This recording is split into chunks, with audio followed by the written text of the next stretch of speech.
Today, we're digging into a classic moral tale about rivalry, some serious greed, and a very special biryani that promises a whole lot of success, but spoiler alert, ends up being a total recipe for disaster.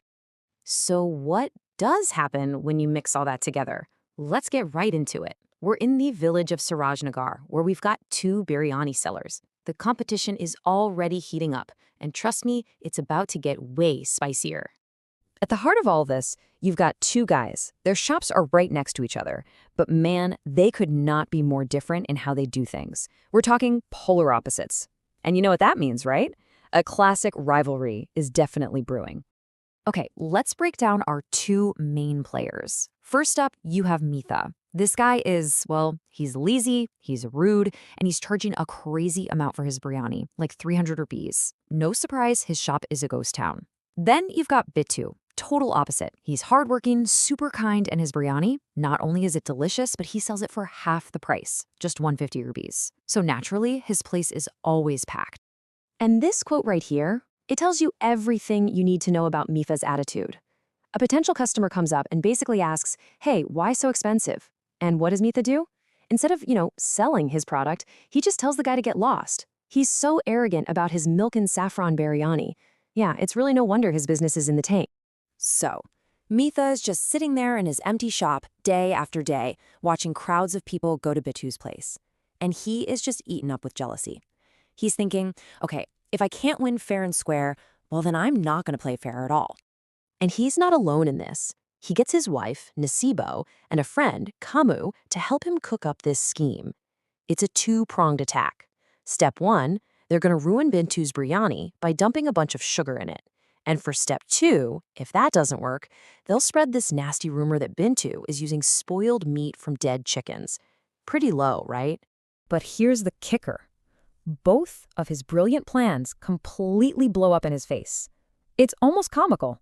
The sugar in the biryani, the customers love it. They think it's some amazing new sweet and savory recipe, so that backfired. And the rumor? Well, Bittu just calmly brings out his healthy live chickens, and everyone immediately sees that Mitha is a total liar. The villagers are not happy and basically tell him to knock it off. Okay, so at this point, Mitha's plans have failed, he's been publicly humiliated, and to top it all off, his wife kicks him out of the house. He has officially hit rock bottom. But just when it seems like it's all over for him, a mysterious figure shows up. This character, a Hakim, or a traditional healer, sees Mitha looking all defeated and offers him what seems like the ultimate solution, a magic potion. And get this, it's got two incredible powers. First, it creates an aroma so amazing that no one can resist it. Second, just one little drop can instantly refill the entire pot of biryani. Sounds perfect, right? But there's a catch, a huge one. The Hakim gives him a very clear warning. The magic only lasts until evening. So Mitha gets his hands on this potion, and bam, overnight, everything changes. His business explodes. But this isn't just about turning his luck around. This newfound power, this shortcut to success, it's like throwing gasoline on the fire of his greed. The second he uses that potion, the scent starts wafting through the village, and people just start showing up out of nowhere. And what's the very first thing Mitha does? Does he thank his lucky stars? Nope. He immediately jacks up the price to 500 rupees a plate. And the crazy part is, because of the magic, people don't even blink. They're just lining up happy to pay it. And just like that, the success goes right to his head. He's already thinking bigger. He's not just a biryani seller anymore. In his mind, he's a tycoon. He's dreaming about opening a huge shop, becoming the richest guy around, and his ultimate power move, he wants to hire Bittu, his rival, just to humiliate him and make him work for him. The ego is just out of control. So he's completely lost in these fantasies of wealth and power. He thinks, you know what, a few more drops couldn't hurt.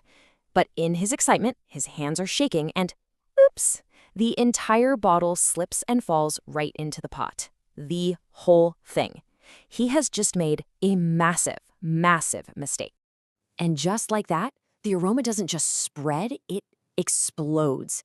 It becomes this hypnotic, all-consuming force pulling everyone in the village towards his stall. And Mitha, seeing this absolute chaos, this frenzy he's created, his greed goes into overdrive. He cranks the price up to a mind-blowing 5,000 rupees for one plate of biryani. And you can see just how insane the potion's power is here. People are completely under its spell. They're not even using money anymore. They are literally trading their most valuable possessions.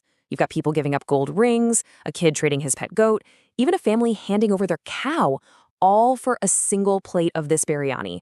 It's absolute madness. So Mitha is on top of the world. He's surrounded by piles of gold and jewels. In his mind, he's the king. He's won. But there's that one tiny, crucial detail he's forgotten in all the excitement. Remember what the Hakim said? The magic has an expiration date. And sure enough, as evening rolls in and the sun starts to go down, the magic just fizzles out. It's like a switch flips. All the villagers suddenly snap out of it. They're looking down at their empty plates, then at each other, totally confused, and then they look up and see Mitha sitting on a pile of their stuff. The spell is broken, and let me tell you, they are not happy. So there's nowhere for Mitha to run. He's got an angry mob forming around him, and just then, who shows up? Bittu, along with the police. And they drop the final bomb that Hakim, yeah, he was a total con man. He'd already been arrested for selling fake medicines. So the magic potion, it was all just a scam from the very beginning. And that brings us to the aftermath, which couldn't be more different for our two guys. Mitha, the guy who wanted the easy way out, gets hauled off to jail for fraud and theft. He loses absolutely everything. And Bittu, the hardworking, honest guy, his business is more successful than ever, and he's got the respect of the whole village. A pretty clear lesson. So this whole story leaves us with a really interesting question, doesn't it? It's a simple little fable, but it touches on something very real. It warns us about taking shortcuts. But we live in a world that's all about speed and getting ahead fast. So it makes you wonder, how do you find that balance between being ambitious and, doing the right thing? What's the real cost of unearned success?